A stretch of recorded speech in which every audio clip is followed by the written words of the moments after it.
నియోజకవర్గాల వారీగా అభివృద్ది కార్యక్రమాలపై దృష్టి పెట్టారు సీఎం రేవంత్ రెడ్డి. ముందుగా మహబూబ్ నగర్ పార్లమెంట్ సెగ్మెంట్ పరిధిలోని ఎమ్మెల్యేలతో విడివిడిగా ముఖ్యమంత్రి సమావేశమయ్యారు. నియోజకవర్గాల్లో ఉన్న సమస్యలేంటి, రాబోయే 3 ఏళ్లలో ఎలాంటి అభివృద్ది కార్యక్రమాలు చేపట్టాలో రిపోర్ట్ ఇవ్వమని సీఎం అడిగారు. దాంతో ఎమ్మెల్యేలు తమ సెగ్మెంట్ లోని సమస్యలు, పనులను ముఖ్యమంత్రికి వివరించారు. వీటిపై వేగంగా ముందుకు వెళ్లండి, పనులు వెంటనే ప్రారంభించాలి, తాను వెంటనే నిధులు విడుదల చేస్తానని ముఖ్యమంత్రి హామీ ఇచ్చారు. అంతేకాదు గత 17 నెలల్లో ఏం చేశారు, ఏ గ్రామాల్లో పర్యటించారు, ఏ సమస్యలు పరిష్కరించారో కూడా ముఖ్యమంత్రి ఎమ్మెల్యేలను ప్రశ్నించారు. మనం ఎన్నో సంక్షేమ కార్యక్రమాలు చేపట్టాం, వాటిని ప్రజల దగ్గరకు తీసుకెళ్లారా, ఎన్ని సమావేశాలు పెట్టారు, పార్టీ కోసం, ప్రభుత్వం కోసం మీరు చేసిన పనులేంటని గట్టిగానే ముఖ్యమంత్రి ప్రశ్నించారు.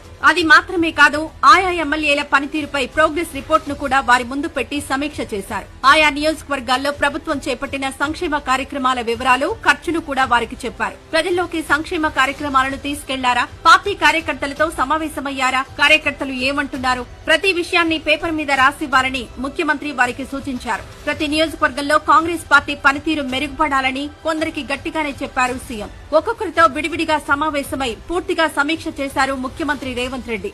చివరగా మీకు రాబోయే 3 ఏళ్లలో ఏం కావాలో క్లారిటీతో రండి, వాటికి నిధులిస్తాను, పనులు మొదలుపెట్టి మళ్లీ తనను కలవాలని సీఎం వారికి సూచించారు. త్వరలోనే కాంగ్రెస్ ఎమ్మెల్యేలందరితో ముఖ్యమంత్రి సమావేశమై సమీక్షించనున్నారు. నియోజకవర్గాల్లో కాకుండా హైదరాబాద్ లో ఏ నేత ఉన్నా తాను ఒప్పుకోనని ముఖ్యమంత్రి ఇంతకు ముందే హెచ్చరించారు. ఇక నుంచి అభివృద్ది పనులను వేగవంతం చేయడం, సంక్షేమాన్ని ప్రజల్లోకి తీసుకెళ్లడంలో చురుకుగా ఉండాలని ఎమ్మెల్యేలకు సీఎం సూచించారు.